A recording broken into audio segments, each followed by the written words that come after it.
결혼식 날 밤 남편은 폭설을 뚫고 공항으로 연인을 데리러 갔습니다. 다음 날 허둥지둥 집으로 돌아왔지만 문을 여는 순간 그는 얼어붙었습니다. 바깥에는 눈이 펑펑 쏟아지고 있었습니다.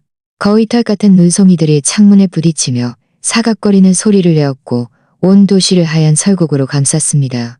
저는 대추와 밤이 뿌려진 붉은 비단 이불이 깔린 홀리 침대에 앉아 있었고 아직도 붉은 이불이 깔린 홀리 침대에 앉아 있었고 아직도 거실에서는 방금 손님들이 떠났고 공기 중에는 아직 담배와 술 그리고 축제의 향기가 남아 있었지만 그 활기는 순식간에 차가운 적막함으로 대체되었습니다. 이지훈 씨가 화장실에서 나왔습니다. 양복 재킷은 팔에 아무렇게나 걸쳐 있었고 셔츠 깃은 두억에 풀려 쇄골이 살짝 드러나 있었습니다. 그는 저의 신혼 남편이었습니다.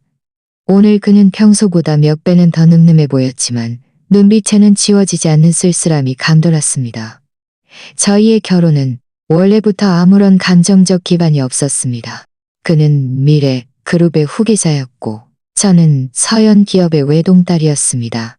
이 결혼은 그저 두 기업의 정략 결혼을 위한 거래, 수단에 불과했습니다. 저는 그가 저를 사양해서 결혼한 것이 아니라는 것을 분명히 알고 있었습니다. 제가 생각에 잠겨 있을 때 이지훈 씨의 휴대전화가 갑자기 울렸습니다. 그는 발신자 표시를 한번 보더니 얼굴색이 순식간에 변했습니다. 원래는 평온했던 눈빛에 일말의 당황과 조급함이 스쳐 지나갔습니다. 그는 저를 보지 않고 바로 통화 버튼을 눌렀습니다. 목소리를 매우 낮추었지만 제 귀에는 또렷하게 들렸습니다.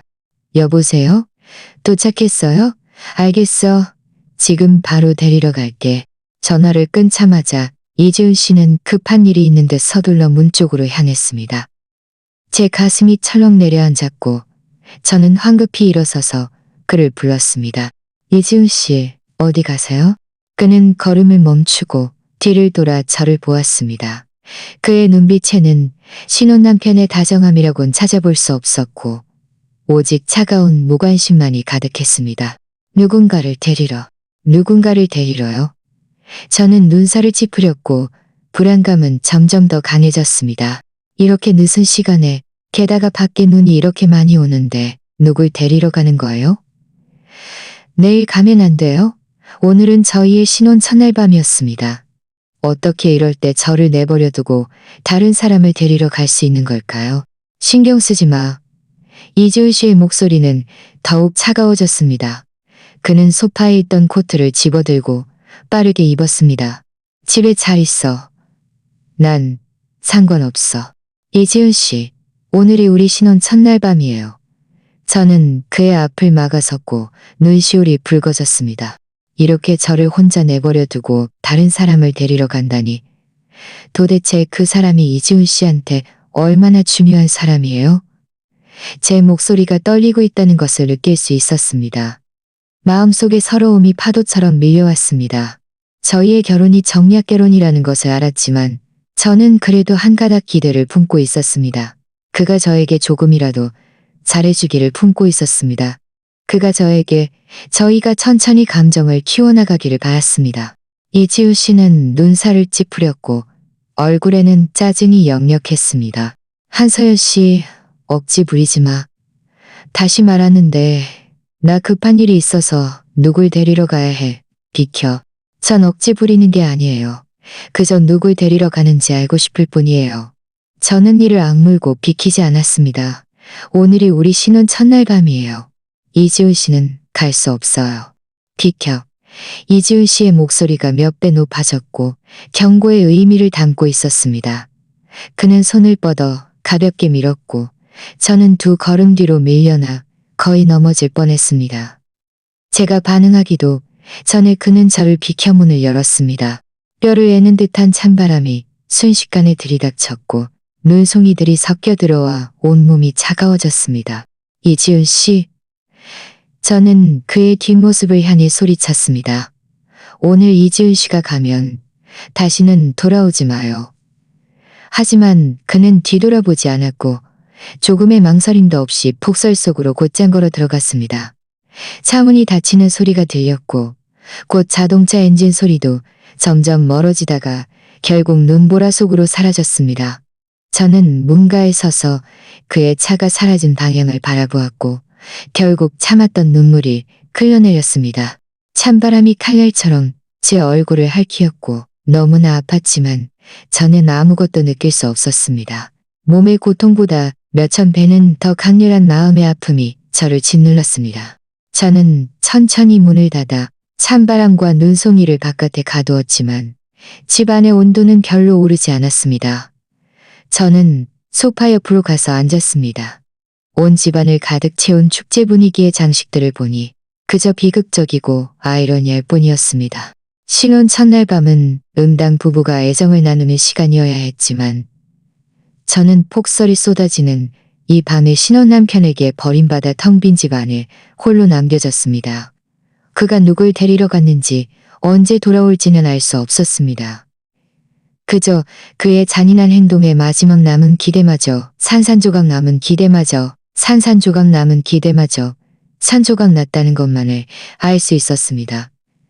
저는 소파에 웅크리고 앉아 몸속의 한기는 몸속에 한지려 했지만 몸속에 한자 몸을 둥글게 말고 따스함을 찾으려 했지만 저는 소파에서 밤을 새웠습니다.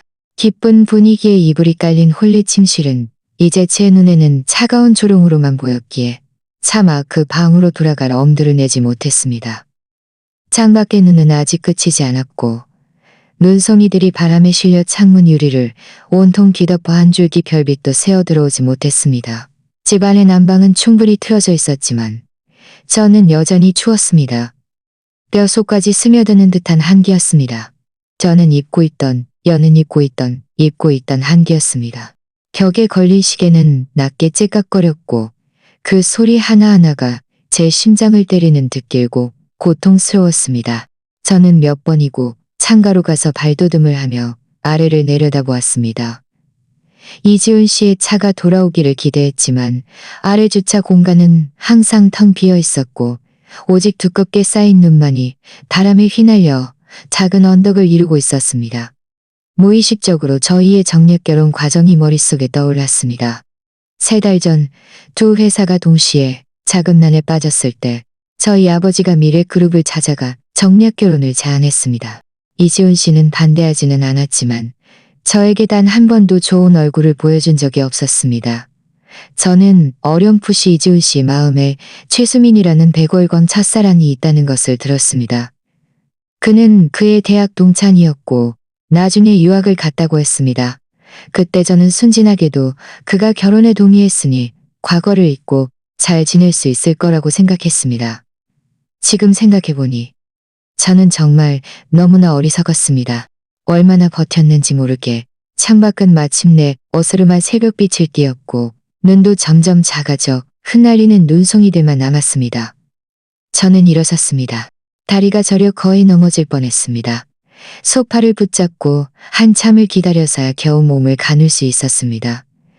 거울 앞으로 걸어가 보니 제 눈 밑에는 짙은 다크서클이 드리워져 있었고 눈은 퉁퉁 부어 있었으며 온몸이 형편없이 초췌해져 있었습니다. 바로 그때 휴대전화가 갑자기 울렸습니다. 절친 박유진 씨에게서 온 전화였습니다. 저는 심호흡을 하고 통화 버튼을 눌러 최대한 목소리가 평온하게 들리도록 노력했습니다. 여보세요, 유진아. 박예질 씨의 목소리는 조급함과 분노를 담고 있었습니다. 서연아, 너 괜찮아? 이지훈 그 개자식, 어젯밤에 집에 안 들어왔지? 그의 말을 듣자마자 제 눈시울이 뜨거워졌고 억지로 참았던 눈물이 쏟아질 뻔했습니다. 안 들어왔어. 내가 그럴 줄 알았어. 박유진 씨는 전화기 너머로 욕설을 퍼부었습니다. 너 너무 슬퍼하지 마. 내가 할 말이 있는데 놀라지 마. 어젯밤 내 친구가 공항에서 일하는데 이지훈 씨가 폭설을 뚫고 공항에 가서 그 최수민이라는 여자를 데리러 오는 걸 봤대. 둘이 같이 차에 타서 예전에 살던 그 아파트로 갔고 밤새도록 나오지 않았대. 최수민. 저는 이 이름을 중얼거렸습니다. 마음속 마지막 한 가닥 희망마저 사라졌습니다. 역시 그 여자였습니다. 그 여자를 위해 이지훈 씨는 신혼 첫날 밤에 저를 주저없이 내버릴 수 있었던 것입니다. 박유진 씨가 이어서 말했습니다. 서연아, 이 남자는 네가 미련을 가질 가치조차 없어. 그의 마음속엔 애초에 네가 없었고 처음부터 너랑 제대로 살 생각도 없었어. 너 바보같이 당하고만 있지 마. 이렇게 그냥 넘어갈 순 없어. 박유진 씨의 말은 마치 차가운 물 한 바가지가 저를 정신 차리게 하는 것 같았습니다. 그래, 왜 내가 나 자신을 억눌러야 하는가? 이 결혼은 원래부터 이익을 위한 거래였다. 그가 먼저 규칙을 어겼으니 나도 더 이상 무엇을 지킬 필요가 없었다. 한서연, 나는 결코 쉽게 당하는 만만한 사람이 아니었다. 저는 심호흡을 하고 마음속의 슬픔과 분노를 가라앉혔습니다. 목소리는 차분하고 단호해졌습니다. 유진아, 알았어. 알려줘서 고마워. 걱정 마. 나 자신을 불행하게 만들지 않을 거야. 전화를 끊고 저는 거실의 탁자 앞으로 가서 펜을 들고 생각을 정리하기 시작했습니다. 첫째, 이지훈 씨의 외도 증거를 수집해야 했습니다. 둘째, 그가 부부 공동재산을 빼돌렸는지 확실히 조사해야 했습니다. 마지막으로, 그리고 가장 중요한 것은 그와 이혼하고 그에게 합당한 대가를 치르게 해야 했습니다. 사실 결혼 전에도 저는 무심코 이지훈 씨의 이상한 점을 발견한 적이 있었습니다. 한 번은 그의 회사에 서류를 가져다 주러 갔다가 그가 사무실에서 너무나 다정한 목소리로 통화하는 것을 보았습니다. 집 구매와 관련된 말도 오갔습니다. 그때는 깊이 생각하지 않았지만 지금 생각해보니 그는 최수민에게 전화를 걸어 그녀를 위한 부동산을 구입하고 있었던 것 같습니다. 저는 일어서서 서재로 들어가 컴퓨터를 켰습니다. 이혼 관련 법률 조항을 검색하기 시작했습니다. 바로 그때 초인종이 울렸습니다. 저는 깜짝 놀랐습니다. 이 시간에 누구지? 이지훈 씨가 돌아온 걸까? 저는 문가로 가서 현관문을 통해 밖을 내다보았습니다. 하지만 보인 것은 이지훈 씨의 어머니 김은숙 여사였습니다. 저는 눈살을 찌푸리고 문을 열었습니다. 김은숙 여사는 들어오자마자 비판적인 눈빛으로 저를 위아래로 훑어보았습니다. 저의 초췌한 모습을 보고도 조금의 안타까움도 없이 오히려 콧방귀를 뀌었습니다. 한서연 씨, 당신은 왜 이렇게 초췌해진 거야? 어젯밤 이지훈이 집에 안 들어온 거 혹시 당신이 또 억지 부려서 그를 화나게 해서 그런 거 아니야? 제 마음속의 화가 순식간에 치솟았습니다. 과연 어떤 아들이 있으면 어떤 어머니가 있는 법이었습니다. 아들이 신혼 첫날 밤에 아내를 버리고 나간 이유를 묻지 않고 오히려 저를 먼저 비난하다니 저는 그녀와 헛소리할 필요가 없었습니다. 바로 휴대전화를 꺼내 박유진 씨가 보내준 사진을 찾았습니다. 그것은 이지훈 씨가 공항에서 최수민을 마중하는 사진이었습니다. 두 사람은 나란히 걷고 있었고 이지훈 씨는 최수민의 짐까지 들어주며 다정한 모습이었습니다. 저는 김은숙 여사에게 휴대전화를 내밀며 차갑게 말했습니다. 어머님, 직접 보세요. 어머님 아들이 어젯밤에 뭘 했는지. 그는 제가 화나게 해서 나간 게 아니라 공항에 가서 그의 첫사랑 최수민을 마중 간 거예요. 두 사람은 밤새도록 함께 있었어요. 김은숙 여사는 사진을 보고 얼굴색이 순식간에 변했습니다. 눈빛에는 놀라움과 당황이 가득했습니다. 그녀는 입을 열어 뭔가 말하려 했지만 결국 아무 말도 하지 못하고 입을 꾹 다물었습니다. 저는 휴대전화를 거두며 싸늘하게 말했습니다. 어머님, 이제 누가 문제인지 아시겠어요? 제가 말씀드리지만 이 결혼은 더 이상 지속할 수 없어요. 이지훈 씨가 돌아오면 저는 그와 이혼할 거예요. 김은숙 여사는 잠시 멍하니 있다가 이내 초조해졌습니다. 한서연 씨, 억지 부리지 마. 이혼하면 두 회사 모두에게 좋지 않아. 당신이 감히 이혼이라도 하면 내가 가만두지 않을 거야. 억지 부린다고요? 저는 비웃었습니다. 정말 억지 부리는 건 어머님의 아들이에요. 그가 신혼 첫날 밤에 아내를 버리고 연인을 데리러 가는 짓을 저질렀으니 오늘과 같은 결과가 올 것이라는 것을 생각했어야죠. 두 회사의 이익에 대해서는 걱정 마세요.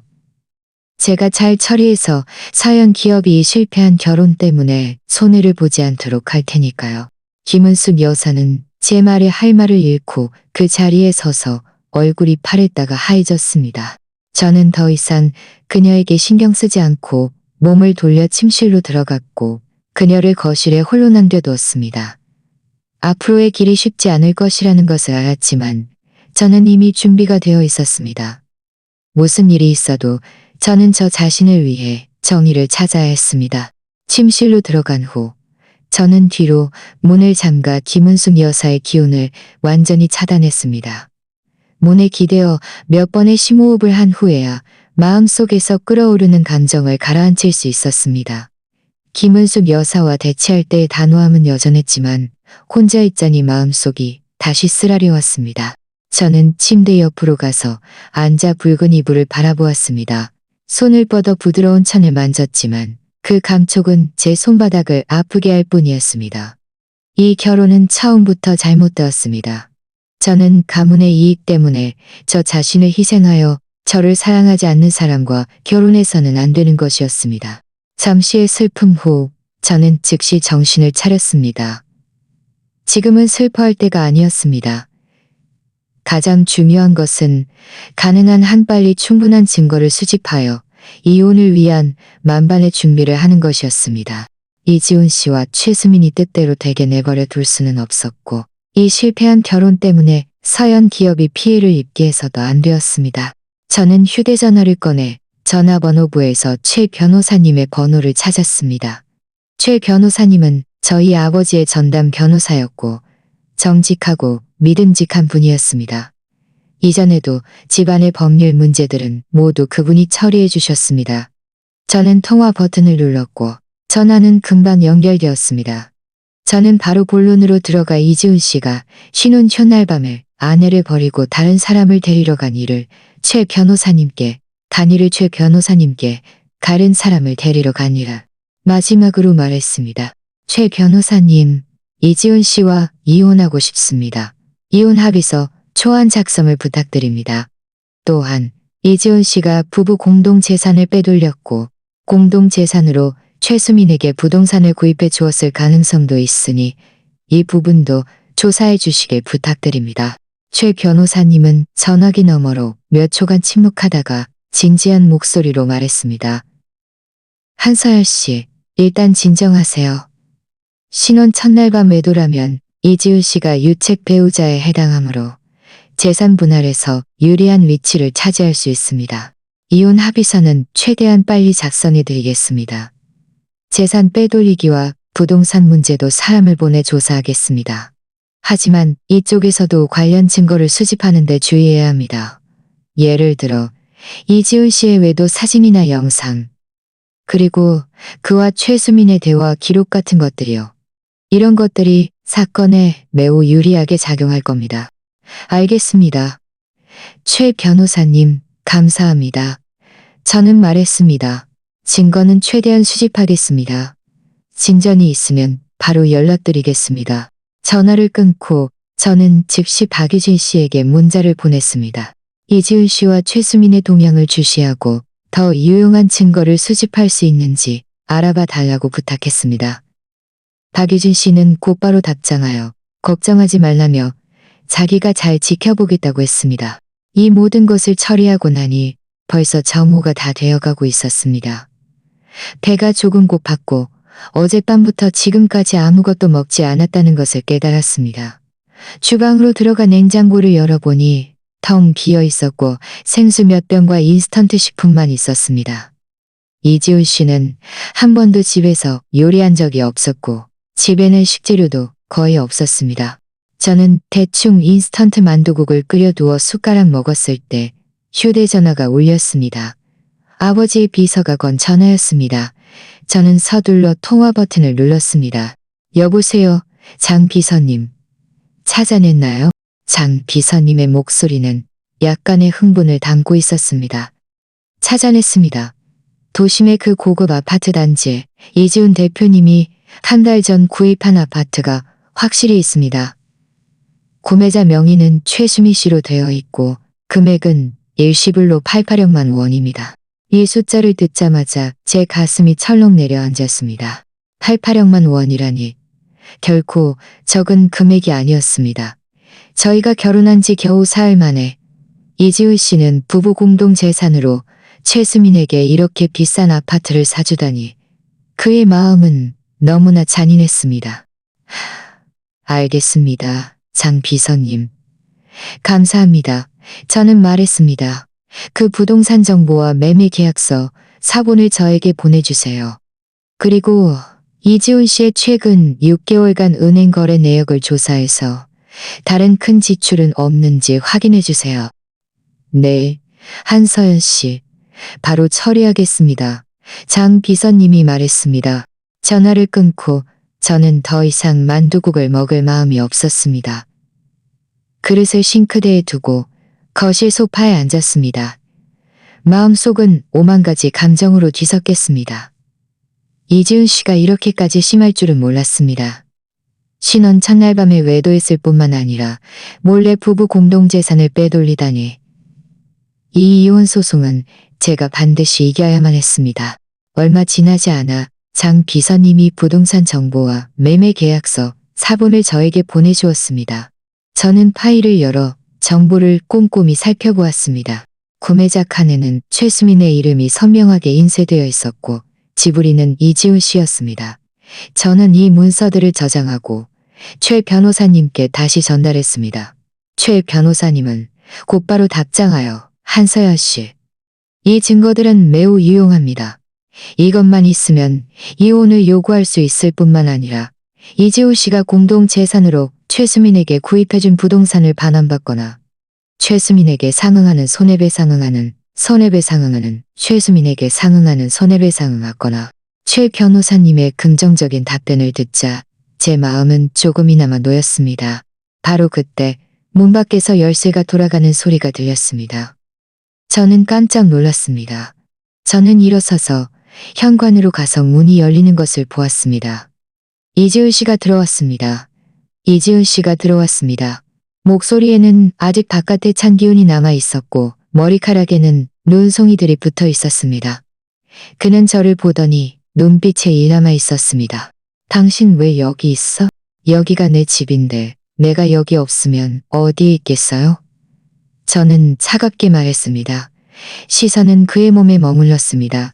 그는 검은색 패딩 점퍼를 입고 있었고 안에 입은 셔츠 깃은 여전히 풀어져 있었습니다. 어젯밤 나갈 때와는 다른 옷차림이었습니다. 아마 옷을 갈아입은 것 같았습니다. 몸에서는 희미한 향수 냄새가 났습니다. 제 향수 브랜드가 아니었습니다. 누구의 것인지 굳이 생각할 필요도 없었습니다. 이지훈 씨는 눈살을 찌푸렸습니다. 제가 그런 말투로 그에게 말할 줄은 예상치 못한 듯 했습니다. 어젯밤에 급한 일이 있어서 못 들어왔어. 너무 신경 쓰지 마. 급한 일이요? 저는 비웃었습니다. 최수민을 데리러 온 게 이지훈 씨가 말한 그 급한 일이었군요. 이지훈 씨, 저를 바보로 아는 거예요? 최수민의 이름을 듣자마자 이지훈 씨의 얼굴색이 순식간에 변했습니다. 눈빛에는 놀라움과 당황이 가득했습니다. 당신이 어떻게 알아? 제가 어떻게 아는지는 중요하지 않아요. 저는 싸늘하게 말했습니다. 중요한 건 이지훈 씨가 무슨 짓을 했느냐는 거예요. 이지훈 씨, 우리 이혼해요. 이지훈 씨는 잠시 멍하니 있다가 이내 눈살을 찌푸렸습니다. 목소리에는 짜증이 섞여 있었습니다. 한사연 씨, 억지 부리지 마. 겨우 어젯밤에 집에 안 들어온 것 가지고 그러는 거야? 내가 사과할게. 그럼 됐잖아? 이혼 같은 소리는 생각도 하지 마. 전 억지 부리는 게 아니에요. 저는 휴대전화를 꺼내 장 비서님이 보내준 매매 계약서, 사본을 그에게 보여주었습니다. 이지훈 씨는 우리 부부 공동 재산으로 최수민에게 88억만 원짜리 아파트를 사주셨잖아요. 제가 이걸 모를 거라고 생각했어요. 이지훈 씨, 너무 심했어요. 휴대전화에 있는 매매 계약서를 본 이지훈 씨의 얼굴색은 순식간에 새하얘졌습니다. 눈빛에는 믿을 수 없다는 듯한 놀라움이 가득했습니다. 당신이 이걸 어떻게, 제가 어떻게 가졌는지는 신경 쓸 필요 없어요. 저는 휴대전화를 거두며 단호하게 말했습니다. 이혼 합의서는 이미 변호사님께 초안 작성을 부탁드렸어요. 초안이 완성되면 제가 서명할 거예요. 그리고 이지훈 씨가 최수민에게 사준 그 아파트도 법적인 절차를 통해 되찾을 거예요. 이지훈 씨의 얼굴색은 파랬다가 하얘졌습니다. 그는 저를 바라보았습니다. 눈빛에는 분노와 억울함이 가득했습니다. 한서연 씨, 너무 매정하게 굴지 마. 우리 결혼은 두 회사의 이익과 관련되어 있어. 당신이 감히 이혼이라도 하면 서연 기업도 무사하지 못할 거야. 매정하다고요. 저는 웃었습니다. 눈물이 나올 지경이었습니다. 이지훈 씨, 먼저 저에게 매정하게 군 건 당신이에요. 신혼 첫날 밤에 아내를 버리고 연인을 데리러 가고 부부 공동 재산까지 빼돌리다니 당신이 무슨 자격으로 저에게 매정하다고 말하는 거예요? 두 회사의 이익에 대해서는 제가 잘 처리할 테니 이지훈 씨는 신경 쓸 필요 없어요. 말을 마친 저는 더 이상 그에게 신경 쓰지 않고 몸을 돌려 침실로 들어갔고 그를 현관에 홀로 남겨두었습니다. 이 이혼 소송이 이제 막 시작되었다는 것을 알았지만 저는 이미 준비가 되어 있었습니다. 무슨 일이 있어도 저는 저 자신을 위해 정의를 찾아야 했습니다.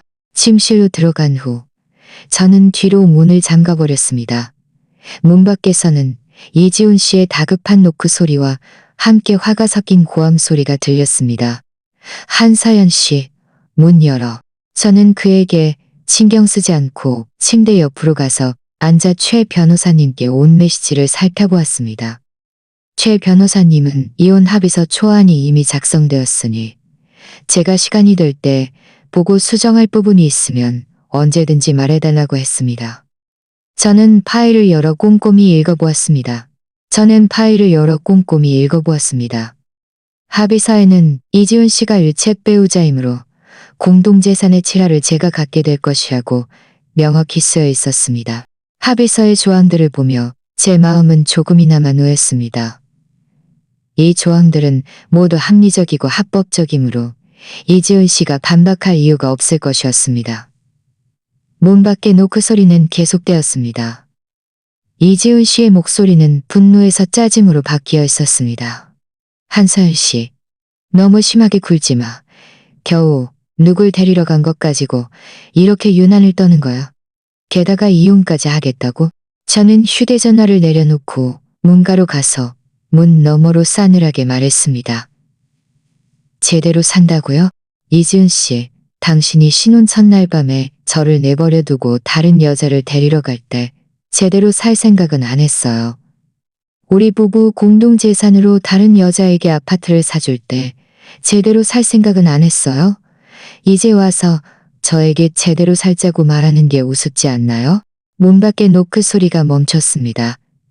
이지훈 씨는 몇 초간 침묵하다가 목소리가 조금 누그러들었고 무심한 듯한 해명이 섞여 있었습니다. 한서연 씨, 어젯밤 일은 내가 잘못했어. 신혼 첫날 밤에 당신을 내버려 둔 건 미안해. 하지만 정말 어쩔 수 없는 사정이 있었어. 최수민, 그는 막 귀국해서 여기 아는 사람도 없고 의지할 곳도 없었어. 게다가 좀 곤란한 일이 생겨서 내가 모른 척할 수가 없었어. 그가 의지할 곳이 없는 게 저랑 무슨 상관이에요? 저는 비웃었습니다. 이지훈 씨, 잊지 마세요. 제가 이지훈 씨의 아내예요. 다른 사람을 돕더라도 먼저 자신의 아내를 돌봐야 하는 거 아닌가요?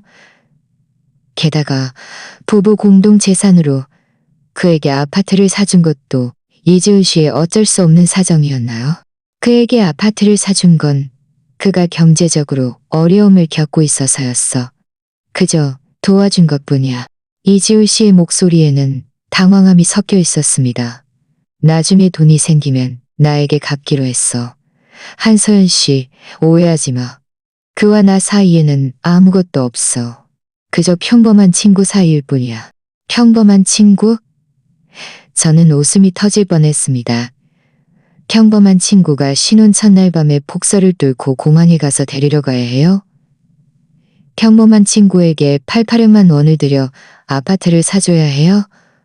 이지훈 씨, 저를 3살짜리 아이로 아는 거예요? 이지훈 씨는 제 말에 할 말을 잃었습니다. 문 밖은 다시 침묵에 잠겼습니다. 한참 후에야 그가 입을 열었습니다. 목소리에는 위협이 섞여 있었습니다. 한서연 씨, 마지막으로 말할게. 이혼 같은 소리는 생각도 하지 마. 우리 결혼은 두 회사의 이익과 관련되어 있어. 당신이 감히 이혼이라도 하면 서연 기업도 피해를 입을 뿐만 아니라 당신 아버지의 병세도 이 일 때문에 악화될 수 있어. 아버지의 병세 이야기가 나오자 제 마음이 철렁했습니다. 저희 아버지는 얼마 전 과로로 인해 뇌출혈이 발생하여 지금 병원에서 요양 중이셨습니다. 이지훈 씨가 감히 아버지의 병세를 이용해 저를 위협하다니 그는 정말 비열했습니다. 저는 마음속의 분노를 억누르며 싸늘하게 말했습니다. 이지훈 씨, 내 아버지로 협박하지 마세요. 아버지의 병세는 제가 잘 돌볼 거예요. 두 회사의 이익에 대해서는 제가 방법을 찾아 해결할 테니 이지훈 씨는 신경 쓸 필요 없어요. 이지훈 씨가 조금이라도 양심이 있다면 어서 이혼 합의서에 서명하고 우리 깔끔하게 헤어져요. 말을 마친 저는 침대 옆으로 가서 앉아 더 이상 문 밖의 이지훈 씨에게 신경 쓰지 않았습니다. 얼마 후 발걸음 소리가 들렸습니다. 이지훈 씨가 거실로 간 것 같았습니다. 저는 휴대전화를 꺼내 최 변호사님께 문자를 보냈습니다. 이지훈 씨가 아버지의 병세로 저를 위협한다고 말하며 어떻게 해야 할지 물었습니다. 최 변호사님은 곧바로 답장하여 한서연 씨, 걱정하지 마세요. 이지훈 씨의 그런 위협은 무효입니다. 법은 그의 위협 때문에 판결을 바꾸지 않을 것입니다. 또한 아버지의 위협 때문에 판결을 바꾸지 않을 것입니다. 만약 이지훈 씨가 다시 아버지의 병세로 위협한다면 녹음해서 그의 유책 사유에 대한 추가 증거로 사용할 수 있습니다. 최 변호사님의 위로를 받자 제 마음은 조금이나마 놓였습니다. 저는 휴대전화를 모음으로 설정하고 침대에 누워 잠시 쉬려 했습니다. 하지만 도무지 잠이 오지 않았습니다. 머릿속에는 온통 이지훈 씨와 최수민의 모습, 그리고 저를 위협하던 그의 말들이 가득했습니다. 얼마나 시간이 흘렀는지 모르게 노크 소리에 잠이 깼습니다. 이번 노크 소리는 매우 작았고 이지훈 씨가 하는 소리 같지는 않았습니다. 저는 일어나 문가로 가서 현관문을 통해 밖을 내다보았습니다. 보인 것은 최 변호사님의 비서였습니다. 저는 문을 열어 그를 들어오게 했습니다. 김 비서님? 어떻게 오셨어요? 김 비서님은 들어오며 손에 든 서류를 저에게 건넸습니다. 한서연 씨, 이건 최 변호사님께서 보내주신 이혼 합의서, 정본과 서명하실 서류들입니다. 그리고 최 변호사님께서 말씀하시기를 이지훈 씨의 최근 6개월간 은행 거래 내역을 저희가 이미 조사했습니다. 최수민 씨에게 아파트를 사준 8800만 원 외에도 몇 건의 큰 지출이 있었는데 모두 최수민 씨에게 송금된 금액입니다. 총액은 약 2억만 원 정도 됩니다. 이 모든 것을 저희가 이미 증거로 정리하여 이혼 합의서 뒤에 첨부했습니다. 저는 서류를 받아들었고 마음속에는 분노가 치솟았습니다. 이지훈 씨가 최수민에게 이렇게 많은 돈을 주다니. 이 모든 것이 저희 부부 공동재산이었습니다. 저는 서류를 펼쳐 이지훈 씨의 은행 거래, 내역과 최수민에게 송금된 기록들을 꼼꼼히 살펴보았습니다. 모든 내역이 선명하게 기록되어 있었습니다. 알겠습니다. 김 비서님, 감사합니다. 저는 말했습니다. 최 변호사님께 이 증거들을 모두 잘 받았다고 전해주세요. 서명해야 할 서류들은 최대한 빨리 서명해서 보내드리겠습니다. 네, 한서연 씨. 김 비서님이 말했습니다. 그럼 저는 먼저 돌아가겠습니다. 필요한 것이 있으면 언제든지 최 변호사님께 전화 주십시오. 김 비서님이 돌아간 후 저는 이혼 합의서와 관련 증거들을 거실 탁자 위에 올려놓고 침실문을 열었습니다. 이지훈 씨는 거실 소파에 앉아 담배를 피우고 있었고 제 떨이에는 이미 담배꽁초가 가득했습니다. 제가 나오자마자 그는 즉시 담배를 끄고 일어나 저를 보았습니다. 저는 그에게 신경 쓰지 않고 거실 탁자 앞으로 가서 이혼 합의서를 가장 위에 올려놓았습니다.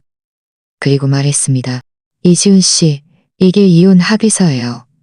직접 보세요. 안에 있는 조항들은 모두 명확해요. 별다른 의견 없으면 서면해 주세요. 이지훈 씨의 시선이 이혼 합의서에 닿자마자 얼굴색이 순식간에 어두워졌습니다. 그는 탁자 앞으로 가서 이혼 합의서를 집어들고 읽어보기 시작했습니다. 읽을수록 그의 얼굴색은 더욱 굳어졌고 손까지 떨리기 시작했습니다. 저는 옆에 서서 그를 차갑게 바라보았습니다. 그가 지금 분명히 매우 화나고 억울할 것이라는 것을 알았지만 이 모든 것은 그가 자초한 일이었습니다. 그가 직접 저희의 결혼을 망친 것이었습니다. 이지훈 씨는 이혼 합의서를 다 읽고 탁자 위에 던져버렸습니다. 눈빛에는 분노가 가득했습니다. 한서연 씨, 당신은 지금 이 기회를 틈타 이득을 취하려는 거야. 감히 공동재산의 칠하를 요구하고 최수민에게서 집과 돈까지 돌려받으려고 해. 꿈도 꾸지 마. 이 기회를 틈타 이득을 취하려는 거라고요? 저는 비웃었습니다. 이지훈 씨, 이 모든 것은 이지훈 씨가 받아야 할 벌이에요.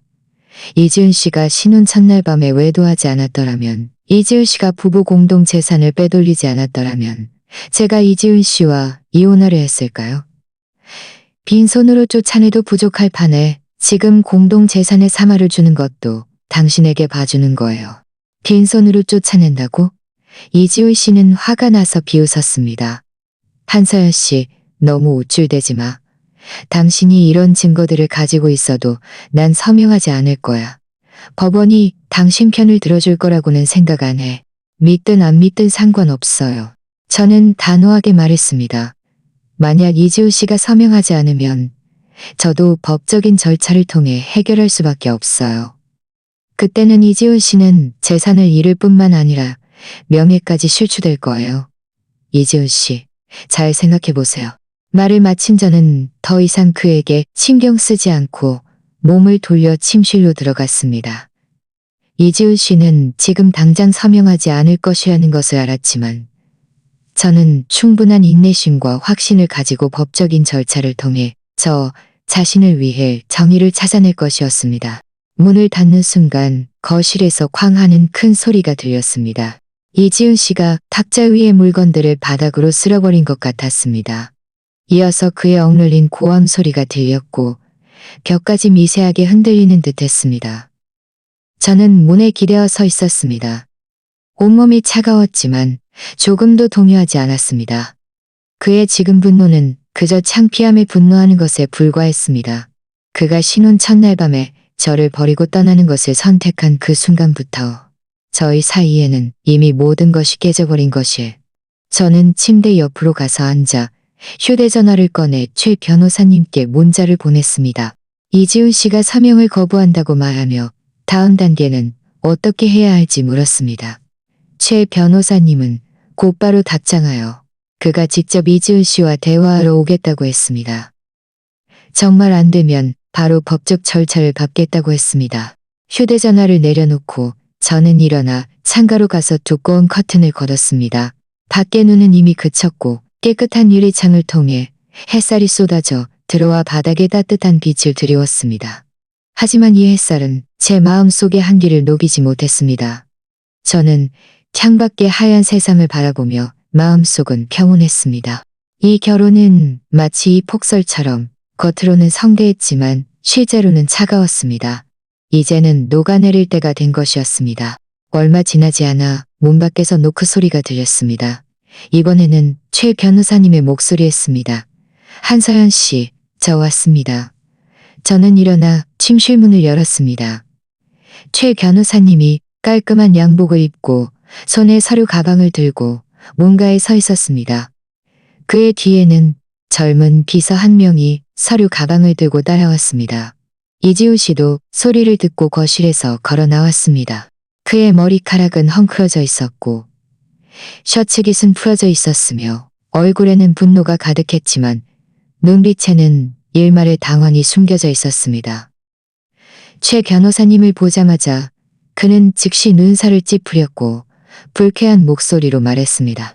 최 변호사님, 어떻게 오셨습니까?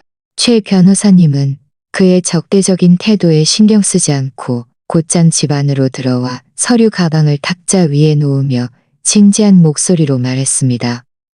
이지훈 씨, 저는 한서연 씨의 위임을 받아 이혼 관련 사항을 논의하러 왔습니다. 논의요? 당신들과 논의할 건 아무것도 없어. 이지훈 씨는 콧방귀를 끼며 두 손을 허리에 얹고 거실 중앙에 서 있었습니다. 나는 이혼하지 않을 거고 이 합의서에도 서명하지 않을 거야. 당신들은 나를 강요할 생각도 하지 마. 이지훈 씨, 진정하시길 바랍니다. 최 변호사님은 코안경을 고쳤으며 천천히 말했습니다. 우리 민법에 따르면 배우자 일방이 중혼, 다른 사람과의 동거, 가정폭력, 가족 구성원 학대 등의 유책 행위로 인해 이혼에 이르게 된 경우 유책 배우자가 아닌 쪽은 손해배상을 청구할 권리가 있습니다.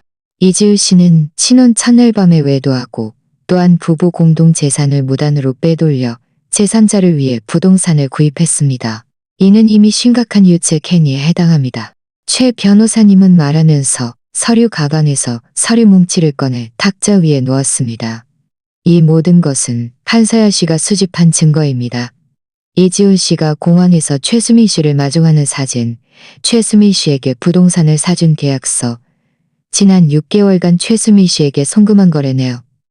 그리고 어젯밤 이지훈 씨가 최수민 씨의 집에서 밤을 보낸 감시 카메라 영상 캡처본까지 포함됩니다. 감시 카메라 영상 캡처본이라고요? 이지훈 씨의 얼굴색이 순식간에 변했습니다.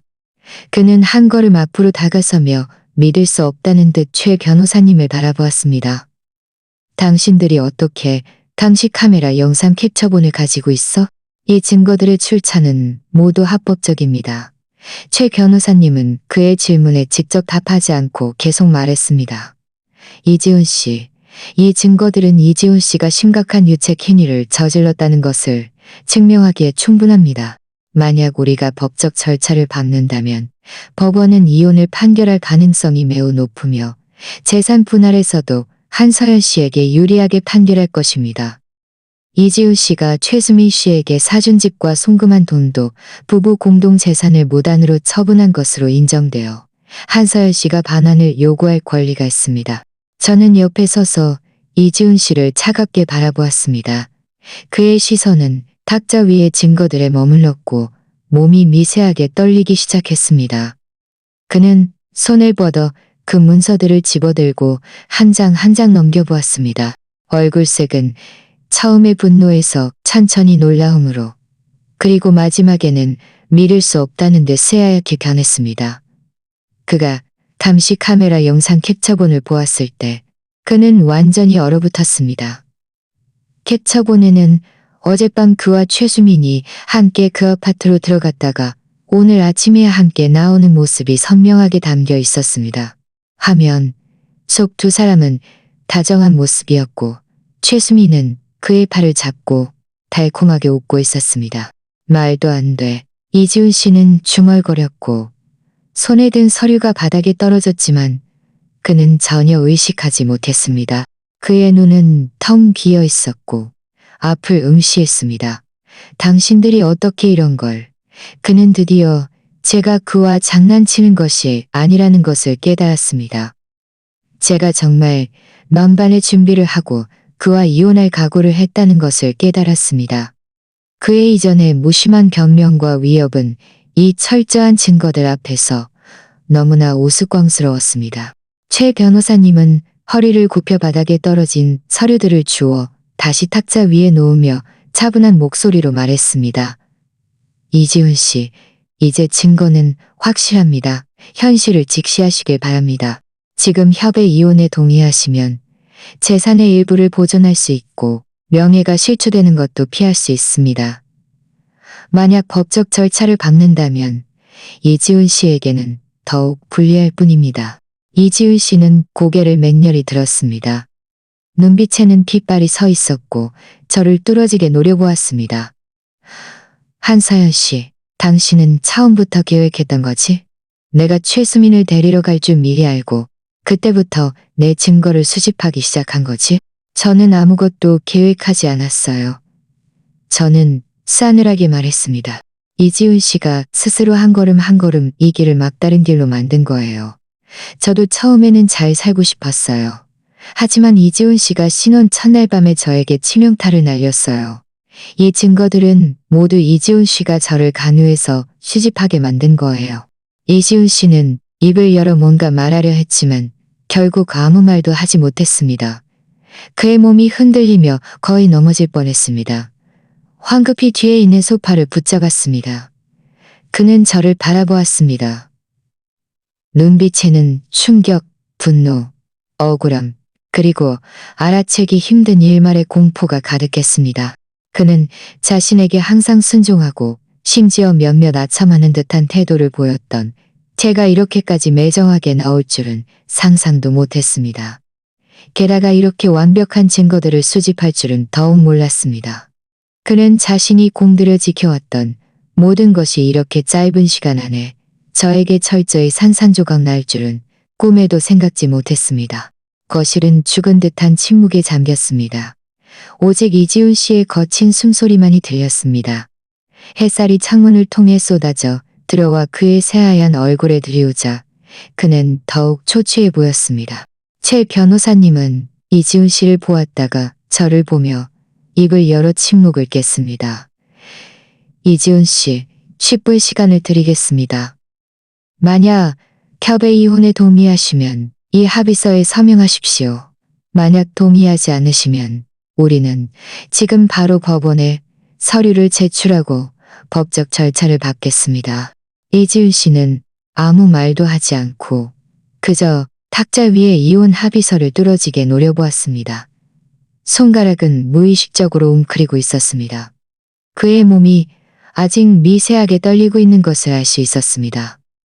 방금 전의 충격에서 아직 벗어나지 못한 것이 분명했습니다. 저는 옆에 서서 기다렸습니다. 그가 지금 마음속으로 매우 갈등하고 있을 것이라는 것을 알았지만 저는 그에게 어떤 타협의 기회도 주지 않을 것이었습니다. 이 이혼은 제가 반드시 이겨야 했습니다. 저 자신을 위해서뿐만 아니라 아버지에게도 보답하기 위해서였습니다. 바로 그때 문 밖에서 갑자기 다급한 노크 소리가 들렸습니다. 그리고 한 여자의 애교 섞인 목소리가 들렸습니다. 이지훈 씨, 안에 있어요? 나왔어요? 이 목소리를 듣자마자 저와 이지훈 씨는 동시에 얼어붙었습니다. 최수민이었습니다. 그가 감히 직접 찾아오다니. 이지훈 씨의 얼굴색은 순식간에 더욱 굳어졌고 눈빛에는 당황이 가득했습니다. 그는 최수민이 이럴 때 찾아올 줄은 꿈에도 생각지 못했습니다. 게다가 최 변호사님까지 여기 있다니. 제 입가에 싸늘한 미소가 떠올랐습니다. 정말 생각한 대로였습니다. 최수민의 등장은 저에게 적지 않은 수고를 덜어주었습니다. 마침 잘 됐습니다. 그가 그토록 그리워하던 남자가 지금 얼마나 초췌한 모습인지 직접 보게 하는 것이 좋겠습니다. 최수민의 목소리는 여전히 문 밖에서 들렸습니다. 의도적으로 애교를 부리는 듯했습니다. 이지훈 씨, 빨리 문 열어줘요. 밖이 너무 추워요. 손이 다 얼었어요. 이지훈 씨의 얼굴색은 파랬다가 하얘졌습니다. 그는 허둥지둥 문을 열려 했지만 제가 막아섰습니다. 저는 그를 바라보았습니다. 눈빛은 차가웠습니다. 이지훈 씨, 잘 생각해요. 지금 문을 열면 그 결과는 이지훈 씨 책임이에요. 이지훈 씨의 움직임이 멈췄습니다. 눈빛에는 갈등이 가득했습니다. 그는 최수민이 밖에서 소란을 피워 이웃들에게 웃음거리가 될까봐 걱정했고 또 최수민이 들어와 이를 더 걷잡을 수 없게 만들까봐 두려워했습니다. 최 변호사님이 옆에서 차분한 목소리로 말했습니다. 이지훈 씨, 문을 여는 것이 좋겠습니다. 피한다고 해결될 일이 아닙니다. 일은 언젠가는 해결해야 합니다. 이지훈 씨는 이를 악물고 결국 가서 문을 열었습니다. 문이 열리자마자 최수민은 작은 새처럼 달려와 그의 발을 잡으려 했습니다. 이지훈 씨, 왜 이제야 문을 열어요? 나 한참 기다렸단 말이에요. 하지만 이지훈 씨는 무의식적으로 그녀의 손길을 피했습니다. 최수민의 움직임은 허공에서 멈췄고 얼굴의 미소도 굳어졌습니다. 그녀는 의아한 듯 이지훈 씨를 보았다가 거실에 서 있는 저와 최 변호사님, 그리고 탁자 위에 놓인 서류들을 보았습니다. 눈빛의 일말의 당황이 스쳐 지나갔지만 그 당황은 한순간에 그쳤습니다.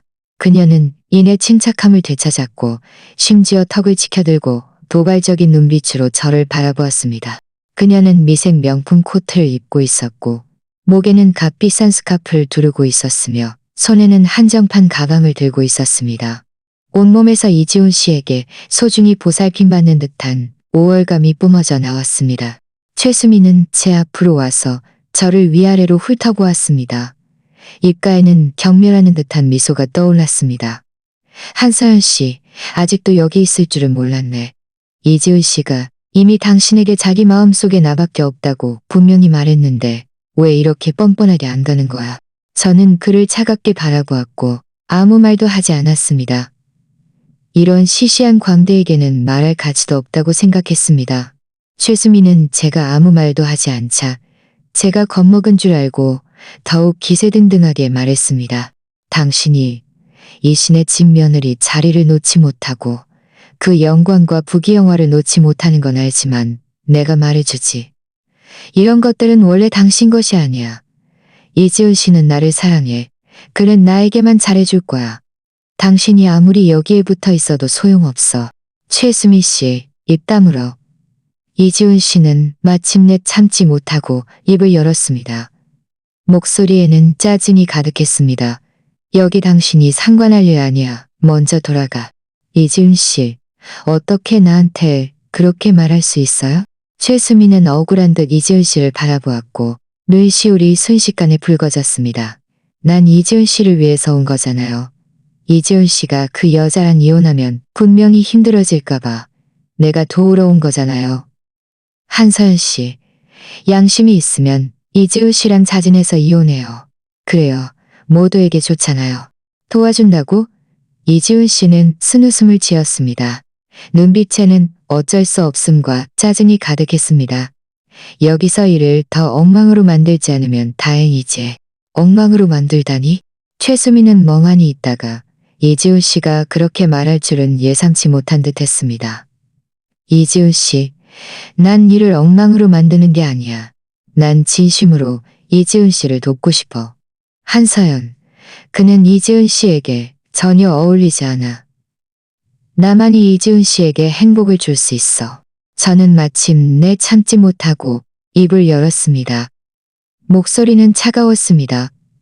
최수미 씨, 무슨 자격으로 제가 그에게 어울리지 않는다고 말하는 거예요? 또 무슨 자격으로 이지훈 씨에게 행복을 줄 수 있다고 생각하는 거예요? 무슨 자격이라니. 최수미는 비웃으며 자신의 옷과 가방을 가리켰습니다. 이지훈 씨가 나에게 잘해주고 이런 것들을 사주려고 하는 것만으로도 충분해. 그의 마음속에 내가 있다는 것, 이것으로 충분해. 당신과는 달라. 그와 결혼했어도 그의 마음을 붙잡지 못했잖아. 당신이 말하는 이런 것들이. 저는 탁자 위에 매매 계약서를 가리켰습니다. 도심의 그 88억만 원짜리 아파트도 포함인가요? 88억만 원짜리 아파트라는 말을 듣자마자 최수민의 얼굴색이 순식간에 변했습니다. 눈빛에는 당황이 가득했습니다. 당신이 어떻게 알아? 제가 어떻게 아는지는 중요하지 않아요. 저는 그 매매 계약서를 집어들고 최수민 앞으로 가서 계약서를 그의 눈앞에 내밀었습니다. 중요한 건 이 아파트는 이지훈 씨가 우리 부부 공동 재산으로 산 것이라는 거예요. 저는 이지훈 씨의 합법적인 아내로서 이 아파트의 반환을 요구할 권리가 있어요. 최수민의 얼굴색은 새하얘졌습니다. 그녀는 무의식적으로 이지훈 씨를 바라보며 도움을 요청했습니다. 이지훈 씨, 이거 사실이 아니죠? 이지훈 씨가 나에게 집 사준 돈이 당신들의 부부 공동 재산이 아니죠? 이지은 씨는 그녀의 시선을 피하며 감히 그녀를 보지 못했습니다. 그는 지금 자신도 위태로운 상황이라 최수민에게 어떤 약속도 해줄 수 없었습니다. 최 변호사님이 다가와 제 손에 든 매매 계약서를 받아들고 진지한 목소리로 최수민에게 말했습니다. 최수민에게 말했습니다. 최수민 씨, 우리 민법에 따르면 부부가 혼인관계 존속 후 부부가 혼인관계 존속 기간 동안 얻은 재산으로 부부가 공동으로 소유합니다. 부부가 공동으로 소유합니다. 이러한 행위는 무효입니다. 한서연 씨는 최수민 씨에게 부동산 반환 또는 상응하는 손해배상을 요구할 권리가 있습니다. 최수민의 몸이 흔들리며 거의 넘어질 뻔했습니다. 그녀는 믿을 수 없다는 듯 이지훈 씨를 바라보았습니다. 이지훈 씨, 그가 말하는 게 사실이에요? 이지훈 씨가 나에게 집 사준 돈이 정말 당신들의 부부 공동 재산이었어요? 왜 나에게 말해주지 않았어요? 이지훈 씨의 얼굴색은 매우 굳어졌습니다. 그는 입을 열었지만 한마디도 말할 수 없었습니다. 그는 처음 최수민에게 집을 사줄 때 이렇게까지 깊이 생각하지 않았습니다. 그저 그녀를 기쁘게 하고 싶었을 뿐이었습니다. 그는 이 일이 제가 이혼하는 중요한 증거가 될 줄은, 그리고 최수민이 자신을 의심하게 될 줄은 상상도 못했습니다. 내가 묻잖아. 왜 나에게 말해주지 않았어? 최수민의 감정이 격해졌고 목소리도 몇 배 높아졌습니다. 이지훈 씨가 나를 속인 거야? 이지훈 씨는 애초에 그 여자랑 이혼하고 나랑 함께할 생각도 없었던 거지? 그저 나를 심심풀이로 여긴 거지? 난 당신을 속이지 않았어. 이지훈 씨는 마침내 입을 열었습니다. 목소리에는 짜증과 어쩔 수 없음이 가득했습니다. 원래는 그 여자랑 이혼할 생각이었어. 하지만 누가 알았겠어. 그 여자가 이렇게 많은 증거를 수집할 줄은. 최수민, 당신은 이 일에 대해 신경 쓰지 마. 내가 잘 처리할 테니까. 처리한다고? 어떻게 처리할 건데? 최수민은 비웃었습니다. 그 여자가 이미 나에게 집을 돌려달라고 하는데 이지훈 씨가 어떻게 처리할 수 있어? 내가 말해주지만 이 집은 이지훈 씨가 자원해서 나에게 사준 거야. 난 그 여자에게 돌려줄 수 없어. 당신이 돌려주지 않아도 소용없어요. 저는 차갑게 말했습니다. 이것은 법률로 규정된 거예요.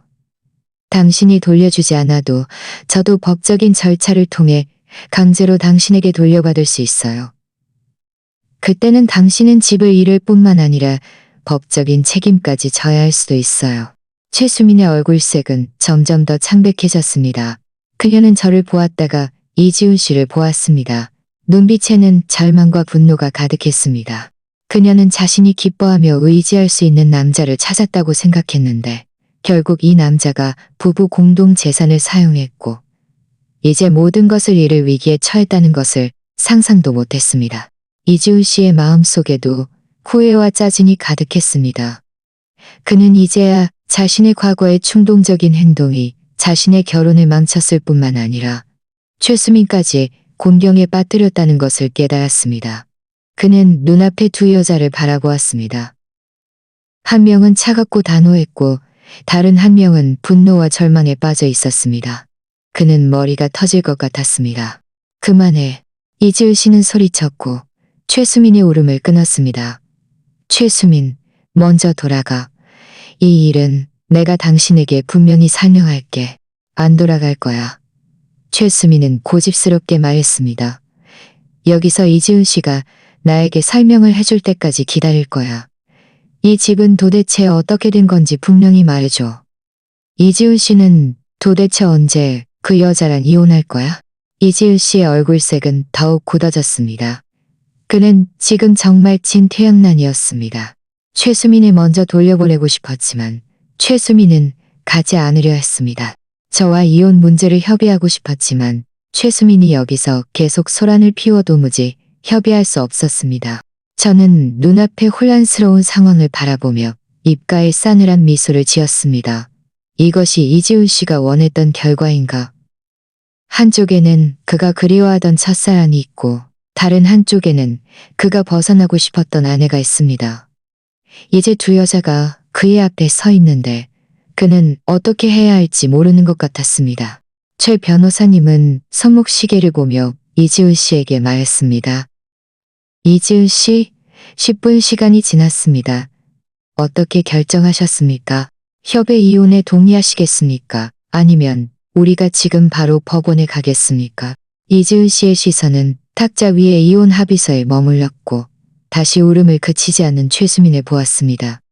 마지막으로 저의 차가운 눈빛을 보았습니다. 마음속은 갈등으로 가득했습니다. 그는 자신이 이제 더 이상 물러설 곳이 없다는 것을 알았습니다. 만약 협의 이혼에 동의하면 재산의 일부를 보존할 수 있을 것이었습니다.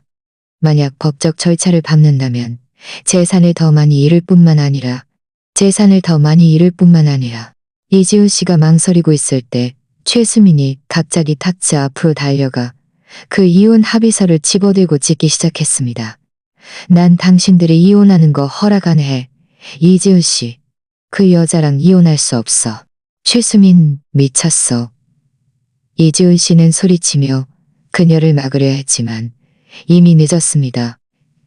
이혼 합의서는 이미 최수민에게 산산조각 났고 바닥에 흩뿌려졌습니다.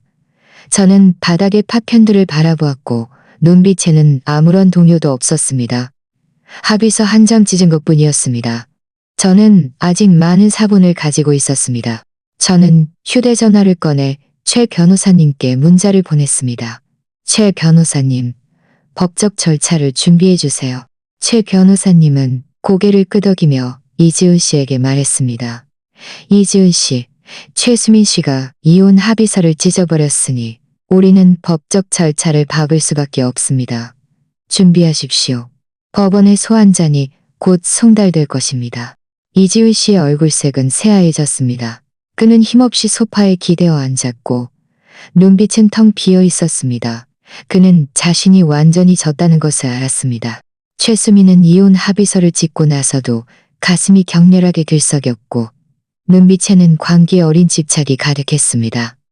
하지만 이지훈 씨가 완전히 포기하고 아무런 저항도 하지 않는 모습을 보았을 때, 그리고 최 변호사님의 차가운 눈빛을 보았을 때 그녀의 마음속에 갑자기 불길한 예감이 솟아올랐습니다.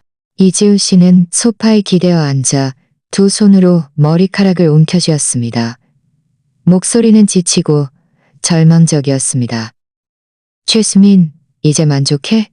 이제 정말 막다른 길이야. 막다른 길이라니? 최수민은 멍하니 있다가 이내 소리쳤습니다. 무슨 막다른 길이야? 이지훈 씨는 원래 그 여자랑 이혼하고 나랑 함께해야 했어.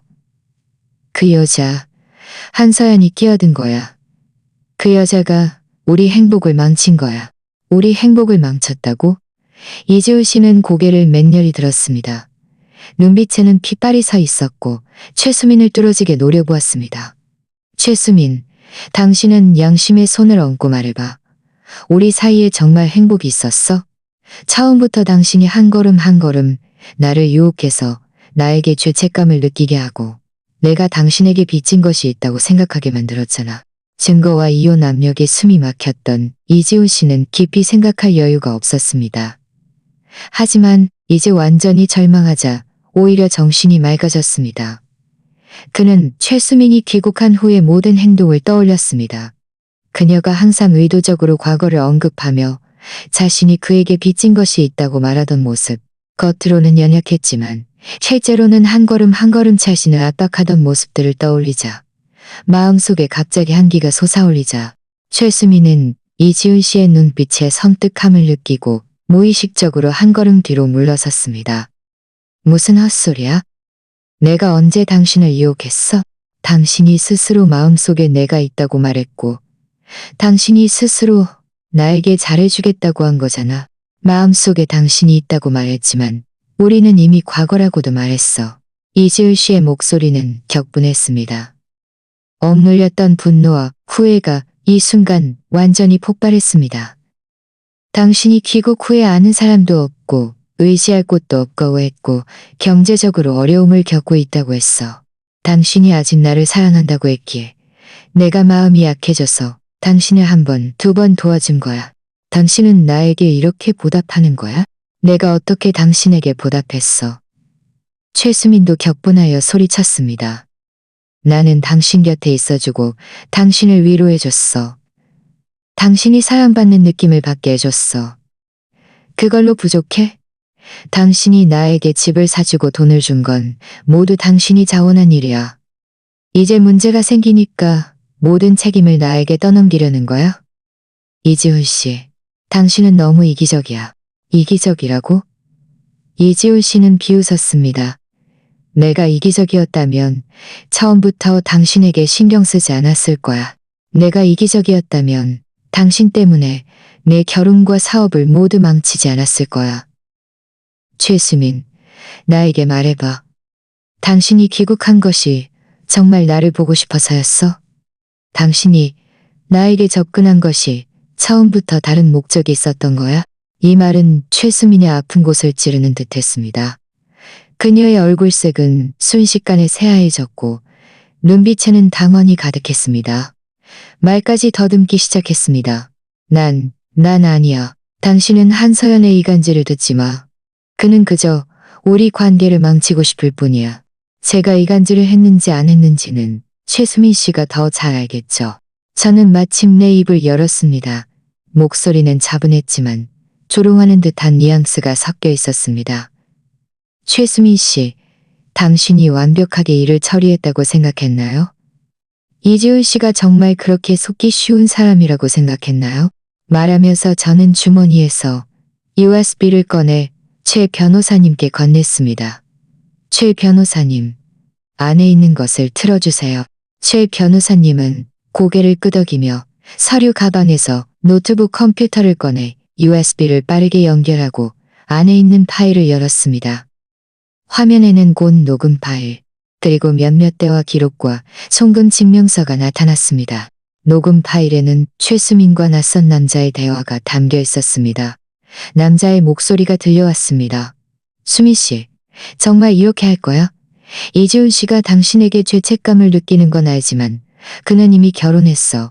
이렇게 하는 건 위험 부담이 너무 커. 최수민의 목소리에는 일말의 특이한 향함이 섞여 있었습니다. 위험 부담이 커야 보상도 큰 법이지. 내가 정말 그를 아직 사랑한다고 생각해? 내가 사랑하는 건 그의 집안과 그의 지위야. 내가 그를 아내와 이혼시키고 이 씨네 집으로 시집갈 수만 있다면 그때는 돈이 썩어날 거야. 당신에게도 줄게. 남자가 다시 물었습니다. 하지만 그의 아내는 서현 기업의 외동딸이잖아. 한서연 씨가 지금 좀 어려움을 겪고 있긴 하지만 죽은 낙타가 말보다 크다고 했어. 당신이 그 여자를 상대할 수 있겠어? 그 여자를 상대하는 게 뭐가 어려워. 최수민은 비웃었습니다. 나는 이지훈 씨 앞에서 가련한 척하고 그 여자 욕을 좀 하고 몇 가지 상황을 연출해서 이지훈 씨가 그 여자를 오해하게 만들면 돼. 시간이 지나면 이지훈 씨는 자연스럽게 그 여자를 싫어하게 될 거야. 그때 내가 다시 불난집에 부채질해서 그 여자와 계약을 해지하게 만들면 서현 기업은 이 씨네 집에 지원이 없으면 금방 무너질 거야. 그때 한서연은 아무것도 없는 폐물이 될 테니 내가 마음대로 가지고 놀 수 있지. 그럼 그룹 프로젝트 자금은? 정말 손댈 거야?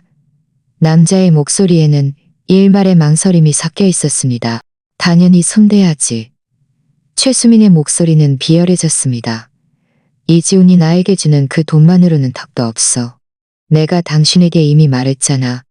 당신이 프로젝트 자금을 빼돌리는 걸 책임지고 우리는 반반씩 나누는 거야. 돈을 손에 넣으면 나는 적당한 기회를 봐서 이지훈이랑 헤어지고 그때 우리는 도망쳐서 우리만의 좋은 날들을 보내는 거야. 녹음 재생이 끝나자 거실은 죽은 듯한 침묵에 잠겼습니다.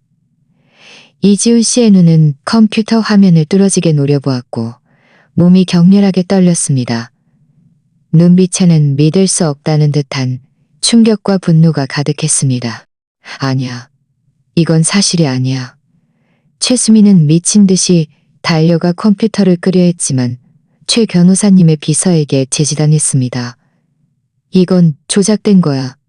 당신들이 조작한 증거야. 한서연, 당신은 정말 비열해. 조작된 거라고요? 저는 비웃었습니다. 최수미 씨, 그럼 이 대화 기록과 송금 증명서도 조작된 건가요? 최 변호사님은 마우스를 움직였고 화면에는 최수민과 그 낯선 남자의 대화 기록이 나타났습니다. 그들이 어떻게 이지훈 씨를 함정에 빠뜨릴 계획을 세웠는지, 어떻게 미래 그룹 프로젝트 자금을 빼돌릴 계획을 세웠는지 상세하게 기록되어 있었습니다. 또한 최수민이 몇 건의 큰 금액을 송금받은 증명서도 있었는데 송금인은 바로 그 낯선 남자였습니다. 이건 모두 가짜야. 최수민은 여전히 죽을 힘을 다해 발버둥 쳤지만 그녀의 목소리는 이미 떨리기 시작했고 눈빛에는 공포가 가득했습니다. 이지훈 씨, 날 믿어줘. 이건 모두 한서연이 나를 함정에 빠뜨린 거야. 난 당신을 배신하지 않았어. 난 당신의 프로젝트 자금을 빼돌리지 않았어. 이지훈 씨는 천천히 고개를 들었습니다. 눈빛의 분노는 이미 넘쳐흐를 지경이었습니다. 그는 한 걸음 한 걸음 최수민 앞으로 다가서서 손을 높이 들었습니다. 한 대 때리려는 듯했지만 결국 참았습니다. 그저 차갑고 뼈아픈 목소리로 말했습니다. 최수민, 내가 당신을 처음 만난 것을 정말 후회해. 내가 당신에게 그렇게 잘해줬는데 당신은 나에게 이렇게? 당신은 내 감정을 속였을 뿐만 아니라 내 돈까지 속이려 했어. 회사 프로젝트 자금까지 빼돌리려 하다니. 당신은 정말 너무 잔인해. 난 아니야. 난 정말 아니야. 최수민은 울기 시작했습니다. 눈물 콧물이 뒤범벅이 되었고 더 이상 아까의 기세등등함과 득이양양함은 찾아볼 수 없었습니다. 오직 초취함과 절망만이 남아 있었습니다. 이지훈 씨, 제가 잘못했어요. 당신을 속이지 말았어야 했어요. 그런 거짓말을 하지 말았어야 했어요. 하지만 저는 당신에게 감정이 있었어요. 전 정말 당신과 함께하고 싶었어요. 다시 한번 기회를 줄 수 없나요? 제가 꼭 고칠게요. 기회? 이지훈 씨는 비웃었습니다. 당신이 나를 함정에 빠뜨릴 때 나에게 한 번의 기회라도 줄 생각은 안 했어? 당신이 회사 프로젝트 자금을 빼돌릴 때 나에게 한 번의 기회라도 줄 생각은 안 했어? 최수민, 당신은 자격 없어. 말하면서 이지훈 씨는 휴대전화를 꺼내 바로 경찰에 신고 전화를 걸었습니다. 여보세요? 경찰이죠? 신고하려고 합니다. 여기 사기 혐의와 회사 자금 횡령 시도 혐의가 있는 사람이 있습니다. 네, 주소는. 최수민은 이지훈 씨가 경찰에 신고하는 것을 듣자 완전히 무너졌습니다. 그녀는 바닥에 주저앉아 목 놓아 울었습니다. 이지훈 씨, 신고하지 마. 제발 신고하지 마. 난 감옥에 갈 수 없어. 하지만 이지훈 씨는 그녀의 애원을 전혀 신경 쓰지 않았습니다. 전화를 끊은 후 차가운 눈빛으로 그녀를 바라보았습니다. 당신이 무슨 짓을 했든 그에 대한 대가를 치러야 해. 저는 옆에 서서 이 모든 것을 차갑게 바라보았습니다. 최수민이 오늘 이 지경이 된 것은 모두 그녀가 자초한 일이었습니다. 그녀는 자신이 똑똑하다고 생각하며 다른 사람의 감정을 가지고 놀고 다른 사람의 돈을 빼앗을 수 있다고 생각했지만 결국 자신까지 망치게 될 줄은 상상도 못했습니다. 최 변호사님은 제 옆으로 와서 낮은 목소리로 말했습니다. 한서연 씨, 이제 최수미 씨의 죄는 명백합니다. 그는 법적인 책임을 져야 할 뿐만 아니라 이전에 요구했던 부동산과 돈의 반환 소송도 더 쉽게 시현될 것입니다. 저는 고개를 끄덕였습니다. 수고하셨습니다. 최 변호사님. 얼마 지나지 않아 경찰이 도착했습니다. 그들은 상황을 파악하고 관련 증거들을 확인한 후 최수민을 바로 연행해 갔습니다. 최수민은 연행될 때도 이지훈 씨의 이름을 계속 울부짖었지만 이지훈 씨는 시종일관 그녀를 다시 보지 않았습니다. 거실은 마침내 평온을 되찾았습니다. 오직 바닥에 흩뿌려진 서류 파편들과 공기 중에 남아있는 혼란스러운 기운만이 있었습니다. 이지훈 씨는 소파에 기대어 앉았고 눈빛은 텅 비어 있었습니다. 그는 마치 몇 년은 늙어버린 듯 했습니다. 한참 후에야 그는 천천히 고개를 들어 저를 바라보았습니다. 눈빛에는 후회와 죄책감이 가득했습니다. 한서연 씨, 미안해. 지금 미안하다고 말하는 건 이미 늦었다는 것을 알아. 당신을 오해하지 말았어야 했고, 당신을 배신하지 말았어야 했어. 그리고 최수민 같은 여자에게 속아 넘어가지 말았어야 했어. 저는 그를 차갑게 바라보았고, 목소리는 평온했습니다. 이지훈 씨, 지금 이런 말은 아무 의미 없어요. 우리 사이에는 이혼 외에는 다른 가능성이 없어요. 이지훈 씨는 쓴웃음을 지으며 고개를 끄덕였습니다. 알아. 더 이상 당신에게 미련 두지 않을게. 이혼 합의서에 서명할게. 재산 분할에 대해서는 이견 없어. 당신이 이전에 정한 합의서대로 할게. 그리고 내가 최수민에게 사준 집과 송금한 돈은 내가 최선을 다해 당신이 되찾을 수 있도록 도울게. 이지훈 씨가 도와줄 필요 없어요. 저는 말했습니다. 이런 것들은 제가 법적인 절차를 통해 직접 되찾을 거예요. 이지훈 씨, 우리 깔끔하게 헤어져요. 이제부터 이지훈 씨와 저는 각자의 길을 가고 서로에게 간섭하지 말아요. 말을 마친 저는 돌아서서 가려 했지만 이지훈 씨가 갑자기 저를 불렀습니다. 한서연 씨, 당신 아버지 병세는 괜찮으셔? 이전에 당신 아버지 병세로 당신을 위협했던 것 정말 미안해. 아버지 이야기가 나오자 제 마음이 철렁했지만 저는 여전히 차갑게 말했습니다. 이지훈 씨가 신경 쓸 필요 없어요. 아버지 병세는 제가 잘 돌볼 거예요. 말을 마친 저는 더 이상 뒤돌아보지 않고 배신과 거짓으로 가득했던 이 집을 곧장 걸어 나왔습니다. 햇살이 제 몸에 쏟아져 내렸습니다. 따뜻하고 눈부셨습니다. 저는 심호흡을 했습니다. 마음속에 큰 돌덩이가 드디어 내려앉는 듯 했습니다. 악몽 같았던 이 결혼이 드디어 끝나려 하고 있었습니다. 이신의 집 대문을 나서는 순간 햇살이 따스하게 쏟아져 내리며 며칠 동안 마음속에 쌓여있던 한기를 몰아냈습니다. 저는 길가에 서서 오가는 차량들과 사람들을 바라보며 심호흡을 했습니다. 온몸이 훨씬 가벼워진 듯 했습니다. 배신과 거짓으로 가득했던 이 결혼이 드디어 마침표를 찍으려 하고 있었습니다. 앞으로의 날들, 저는 이혼 소송과 회사 일에 전념했습니다.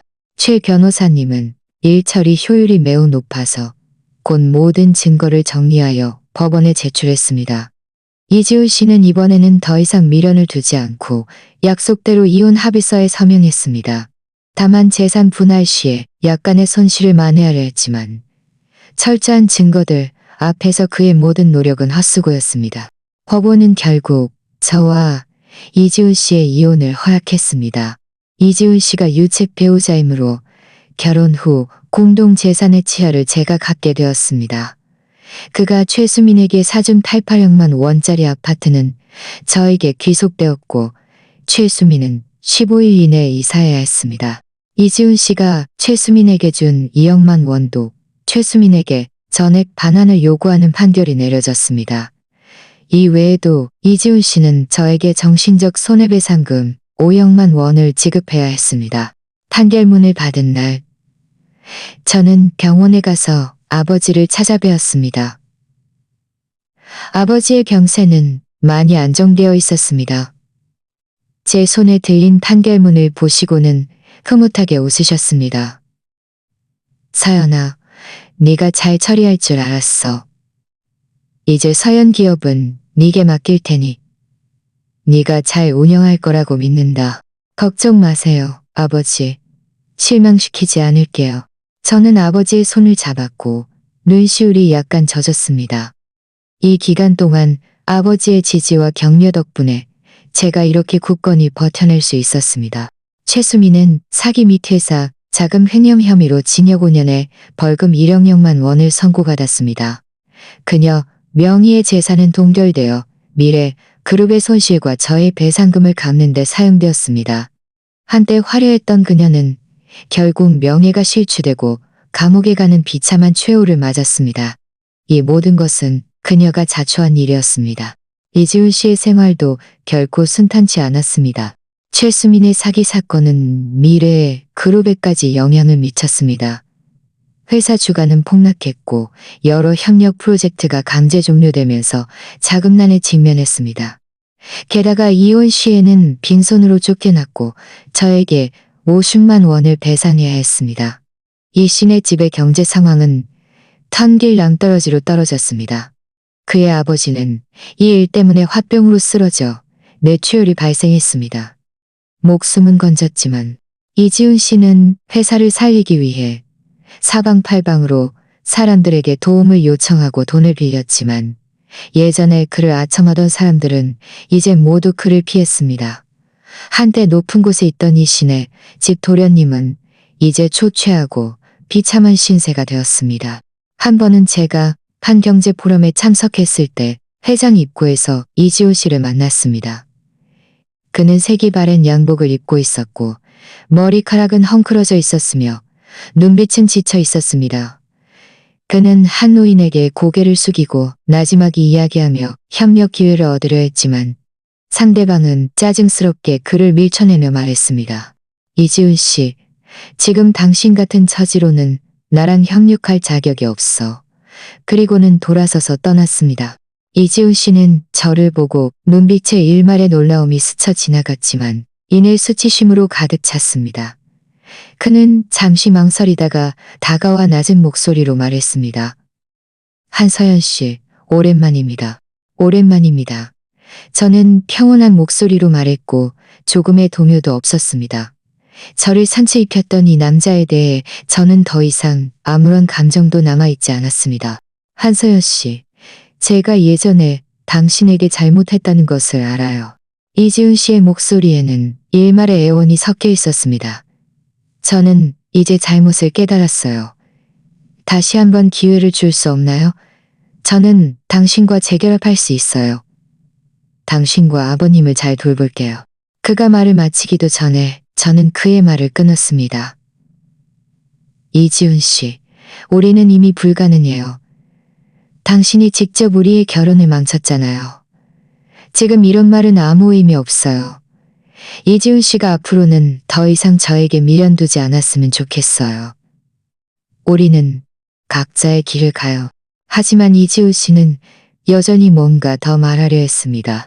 저는 돌아서서 회장 안으로 들어갔고 그에게 더 이상 어떤 기회도 주지 않았습니다. 그의 시선이 계속 제 뒤를 따르며 후회와 억울함으로 가득 차 있다는 것을 느낄 수 있었지만 이 모든 것은 저와는 더 이상 상관없는 일이었습니다. 이지훈 씨의 미련에서 벗어난 저는 서현기업 운영에 전념했습니다. 저의 능력과 안목으로 몇몇 대형 프로젝트를 계약했고 서현기업의 실적은 꾸준히 상승했습니다. 이전의 어려움에서 벗어났을 뿐만 아니라 이전보다 한 단계 더 성장했습니다. 이 과정에서 저는 강태호 씨를 만났습니다. 그는 한 투자회사의 대표였고 성숙하고 안정적이며 다정하고 사려 깊었습니다. 제가 어려움에 처할 때마다 그는 항상 적시에 나타나 저에게 도움과 지지를 주었습니다. 그는 저의 과거를 알았지만 조금도 싫어하지 않았고 오히려 저를 더 안타깝게 여기고 소중히 대해주었습니다. 강태우 씨의 구애 아래 저는 천천히 마음을 열고 그의 사랑을 받아들였습니다. 우리는 함께 일하고 함께 미래를 계획했습니다. 생활은 평범했지만 행복했습니다. 1년 후 강태우 씨는 해변에서 저에게 청혼했습니다. 그는 무릎을 꿇고 손에 다이아몬드 반지를 들고 있었습니다. 눈빛에는 진심과 사랑이 가득했습니다. 서연 씨, 당신을 만난 것은 제 평생 가장 큰 행운입니다. 당신이 예전에 상처받았다는 것을 알기에 앞으로는 당신을 잘 돌보고 보호하며 다시는 어떤 서러움도 느끼지 않게 해줄 것을 약속합니다. 저와 결혼해 주시겠습니까? 그의 진심 어린 눈빛을 보며 저는 웃으며 고개를 끄덕였습니다. 눈물이 왈칵 쏟아졌습니다. 네, 그럴게요. 강태우 씨는 다이아몬드 반지를 제 손에 끼워주고는 일어나 저를 꽉 끌어안았습니다. 바닷바람이 살랑 불어왔고 바닷물에 짠 내음이 실려왔습니다. 햇살이 우리 몸에 쏟아져 내렸고 따뜻하고 눈부셨습니다. 저는 감태우 씨의 품에 안겨 있었고 마음속은 행복으로 가득했습니다. 저는 드디어 깨달았습니다. 잘못된 사람을 떠나야만 올바른 사람을 만날 수 있다는 것을. 과거의 고통과 상처는 모두 지나간 일이 되었습니다. 이제부터 저는 강태우 씨와 함께 더 아름다운 미래를 향해다. 이지훈 씨는 나중에 채무를 감당하지 못해 미래의 그룹의 주식을 모두 팔았고 결국 막리를 하며 생계를 유지해야 하는 비참한 신세가 되었다고 합니다. 김은숙 여사도 그런 충격을 견디지 못하고 시골 본가로 내려가 더 이상 나타나지 않았습니다. 때때로 친구들에게서 그들의 소식을 듣곤 하지만 저는 더 이상 아무런 감정도 느끼지 못합니다. 모든 사람은 자신의 행동에 대한 대가를 치러야 합니다. 지금의 저는 저를 사랑해 주는 아버지가 있고 다정하고 사려 깊은 사랑하는 사람이 있으며 번창하는 사업이 있고 진심으로 저를 대해주는 친구들이 있습니다. 저는 드디어 제가 원했던 모습대로 살아가고 있습니다. 행복하고 자유롭게 말이죠. 과거의 저는 결혼이 여자의 안식처라고 생각했습니다. 가문의 이익을 위해 저 자신을 희생하여 사랑하지 않는 사람과 결혼했습니다. 배신과 상처를 겪고 나서야 깨달았습니다. 여자가 가장 의지할 수 있는 것은 결코 결혼이 아니라 자기 자신이라는 것을. 오직 자기 자신이 충분히 강해져야만 자신의 인생을 통제할 수 있고 진정한 행복을 만날 수 있습니다. 상처받은 모든 여성들이 불행한 결혼에서 용감하게 벗어나 스스로를 발전시키고 결국 자신만의 진정한 행복을 만나기를 바랍니다.